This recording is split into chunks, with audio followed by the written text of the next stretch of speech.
Devlali housing బోర్డులోని HB కాలనీలో 4th division Congress party president Polapaka Anjaiah వారి ఆధ్వర్యంలో 76వ గణతంత్ర దినోత్సవం సందర్భంగా జాతీయ జెండాను ఆవిష్కరించారు.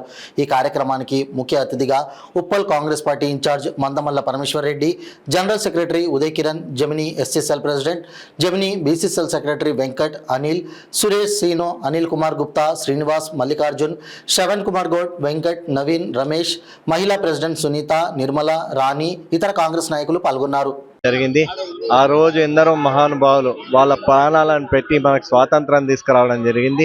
అంబేద్కర్ లాంటి మహానుభావుడు ఈరోజు రాజ్యాంగాన్ని రచించింది కాబట్టి ఈరోజు సమాజంలో ప్రతి పౌరునికి కూడా హక్కులు కల్పించడం జరుగుతుంది. మరి ఈరోజు చూసినాం దేశంలో ఏమేం జరుగుతుందో. ఈరోజు బీజేపీ మతతత్వ పార్టీ ఏమైనా అంటే రాజ్యాంగాన్ని మారుస్తా అంటారు.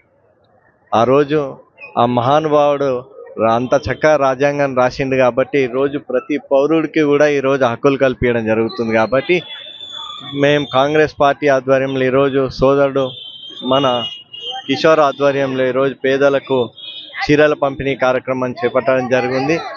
అదేవిధంగా కాంగ్రెస్ పార్టీ ఏదైతే 6 గ్యారెంటీలు ఇస్తామని కాంగ్రెస్ పార్టీ రేవంత్ అన్న వాగ్దానం చేయడం జరిగిందో దాని విధంగా తప్పకుండా 6 గ్యారెంటీలు ప్రతి ఒక్క అర్హులకు ఇంద్రమ్మ ఇండ్లే కానివ్వండి, ప్రతి ఒక్కరికి రేషన్ కార్డ్సే కానివ్వండి, ఇవన్నీ కూడా వార్డు కమిటీ సమావేశాలు ఏర్పాటు చేసి ప్రతి ఒక్కటి కూడా ఇవ్వడం జరుగుతుంది. అదేవిధంగా గతంలో నుంచి ఎంపీగా రేవంత్ రెడ్డి గారు ఇక్కడ నుంచి చేయడం జరిగింది. అన్నకు ప్రత్యేకంగా ఉప్పల్ నియోజకవర్గం మీద ప్రేమ అభిమానం ఉంది. ఇప్పటికే మీ అందరికీ తెలుసు గత ప్రభుత్వంలో ఎమ్మెల్యే లేకుంటే అక్కడ నిధులు రాకపోతున్నాయి. మరి ఉప్పల్ నియోజకవర్గానికి కాంగ్రెస్ పార్టీ నుంచి ఎమ్మెల్యే లేకున్నా, మా పార్లమెంట్కి ఎంపీ మా పార్టీ లేకున్నా సరే ఈ ప్రాంతం మీద ప్రేమ అభిమానంతో ఈరోజు కోట్ల రూపాయల నిధులు తీసుకొచ్చి ఉప్పల్ నియోజకవర్గాన్ని అభివృద్ధి చేయడం జరుగుతుంది. కాబట్టి తొందరలోనే ఒక తేదీ నిర్ణయించడం జరుగుతుంది. అప్పుడు మా Congress party division Congress party ఆధ్వర్యంలో ప్రతి ఒక్క అర్హులకు ఇందిరమ్మ పాటు ప్రతి ఏదైతే కాంగ్రెస్ పార్టీ పథకాలు ఇవ్వడం జరుగుతుంది. ఇవన్నీ కూడా సంక్షేమ పథకాలు ప్రతి ఒక్క అర్హునికి ఇచ్చే విధంగా మా కాంగ్రెస్ పార్టీ నాయకులు కృషి చేస్తారని సందర్భంగా తెలియజేస్తూ ఇక్కడికి ఈరోజు ఈ కార్యక్రమానికి విచ్చేసిన కాంగ్రెస్ పార్టీ సభ్యులందరికీ కూడా మరొకసారి గణతంత్ర దినోత్సవ శుభాకాంక్షలు తెలియజేస్తాం. మీరుపేట ఎస్పీ కాలనీలో 76వ గణతంత్ర దినోత్సవాన్ని మన పెద్దలు ముఖ్యులు మన పరమేశ్వర అన్న గారు వచ్చి ఇప్పుడే వెళ్ళిపోయారు.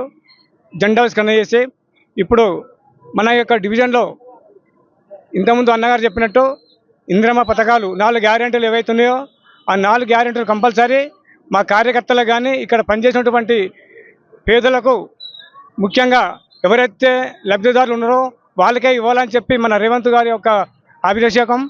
అందుకోసమనే ఇక్కడ మన 4వ డివిజన్లో ఎవరైనా ఒకవేళ అప్లై చేసుకున్నాక రిసిప్ట్లు ఇచ్చినాక లిస్టులో పేరు లేని వాళ్ళు కొన్ని అవకతవకలు ఉన్న వాళ్ళందరూ కూడా ఉన్నారు. కాబట్టి వాళ్ళందరూ సరి చేసి మేము కంపల్సరీ పేదలను గుర్తించి కంపల్సరీ ఇందిరమ్మ ఇండ్లు కానీ రేషన్ కార్డులు ఇస్తామని చెప్పి పెద్దలు గౌరవనీయులు రాష్ట్ర ముఖ్యమంత్రులు చెప్పారు. కాబట్టి అదేవిధంగా మేము కూడా వారి యొక్క బాటలు నడుచుకుంటూ కంపల్సరీ మన 4వ డివిజన్లో పేదలను గుర్తించి మేము కంపల్సరీ మేము అందరం కమిటీకి వేసి కూర్చొని ఎవరి అర్హులు ఎవరు ఇవ్వాలి ఎవరికి ఇవ్వద్దు అనేది మేము అందరం కూడా ఒకసారి కూర్చొని డిసైడ్ చేసి కంపల్సరీ నిజమైన పేదలకే ఇస్తామని చెప్పి తెలియజేస్తూ ఈ యొక్క అవకాశాన్ని మాకు కల్పించినందుకు మీరు వచ్చినందుకు మీ అందరికీ కూడా పేరు పేరున ధన్యవాదాలు తెలియజేస్తూ ముగిస్తున్నాను.